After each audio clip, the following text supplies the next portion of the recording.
안녕하십니까, 박사입니다.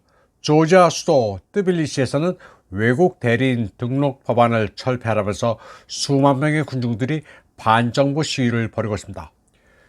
유럽연합 국기를 흔드는 시위대를 향해 물대포가 쏟아지고 있습니다. 왜 이런 일이 발생했는지는 조금 이따가 설명드리겠습니다. 일단 이 장면은 시위의 하이라이트였습니다. 그런데 웃기는 게 서구 언론들입니다. 일면의 약속이라도 한 듯 똑같은 기사를 게재했습니다. 사진도 모두 동일합니다. 언어만 다를 뿐 제목도 같습니다. 유럽연합을 향한 물대포 세례입니다.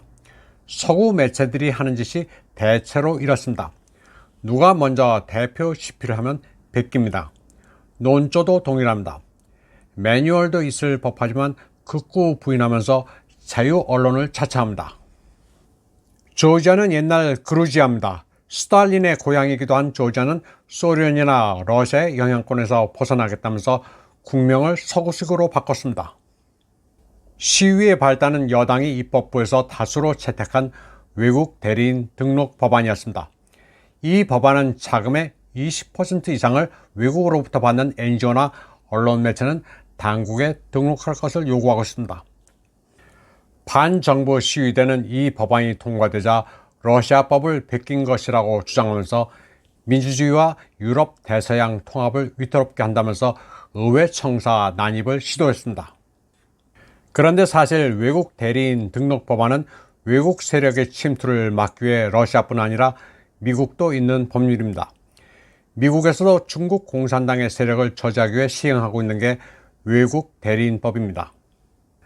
반정부 시위대는 외국 대리인 법안을 두고 러시아 스타일 법안이라고 낙인 찍고 있습니다.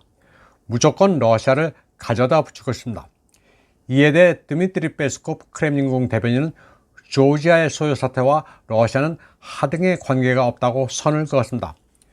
그러면서 앵글로색슨이 노르트 스트림 폭포와 관련해 허둥대고 있다고 말했습니다. 이 말인즉슨 두 개가 별도의 사안이지만 조지아에서 뭔가 찔러보려 한다는 얘기입니다. 서방은 이게 안되면 저것을 찔러보는 식으로 마구 지르고 있습니다. 많은 국제문제 전문가들은 서방 세계가 조지아에서 제2의 마이단 폭동을 획책하는 것으로 보고 있습니다. 조지아는 러시아에 대한 제2의 전선을 여는 것을 거부하면서 서방 세계에 찍혔습니다. 조지아의 이라클리 가리바시빌리 총리는 키예프에 무기를 절대 보내지 않겠다고 약속함으로써 정권 교체의 대상이 됐습니다. 마침 여당이 주권에 대한 외국의 간섭으로부터 조지아의 불완전한 민주주의를 보호하기 위해 채택한 외국 대리인 등록 법안이 묘하게도 빌미가 됐습니다. 조지아는 권력 구도가 아주 특이한 나라입니다.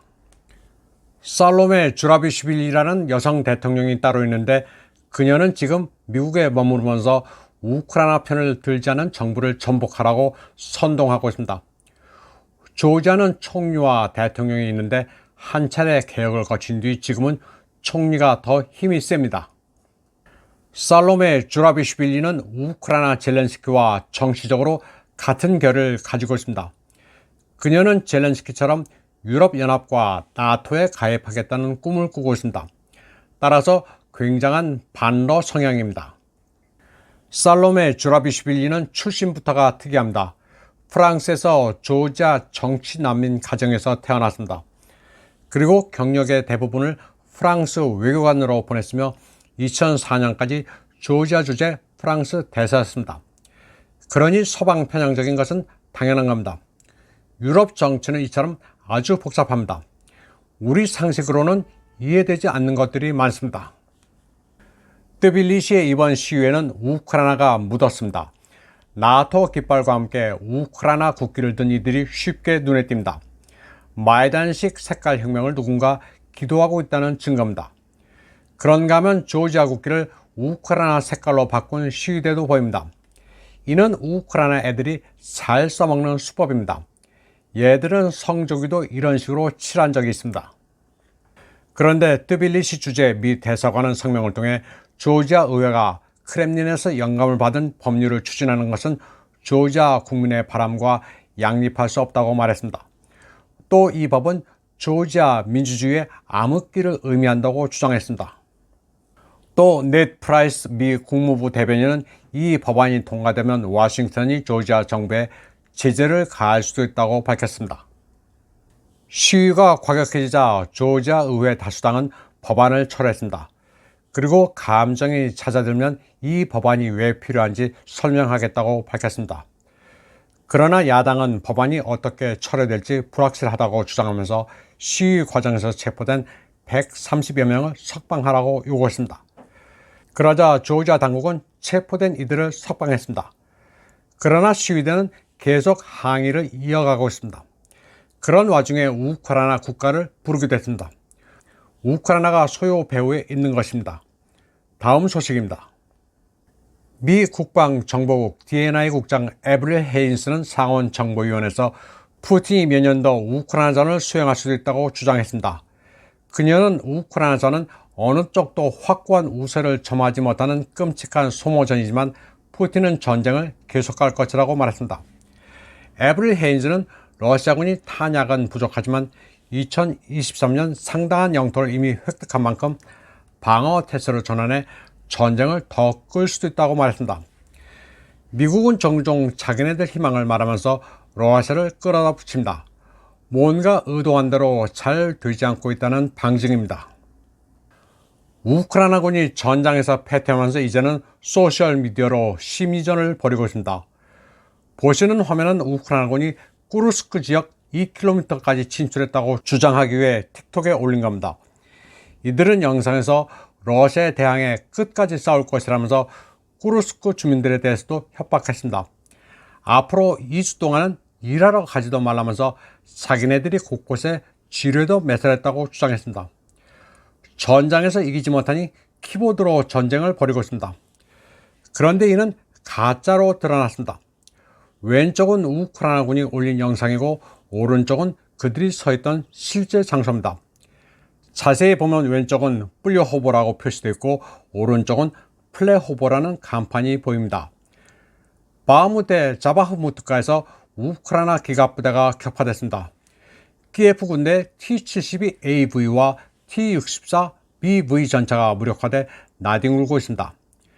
그런데도 러시아 전차 부대가 격파됐다는 가짜 뉴스들은 도대체 어디서 긁어오는지 신기할 노릇입니다.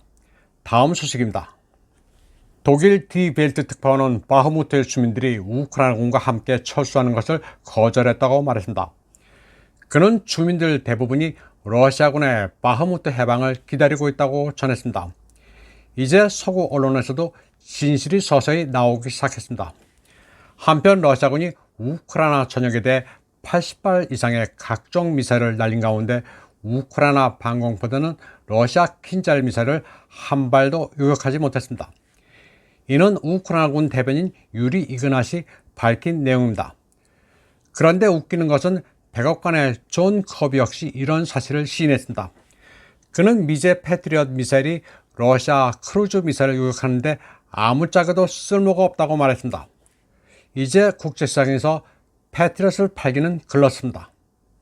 다음 소식입니다.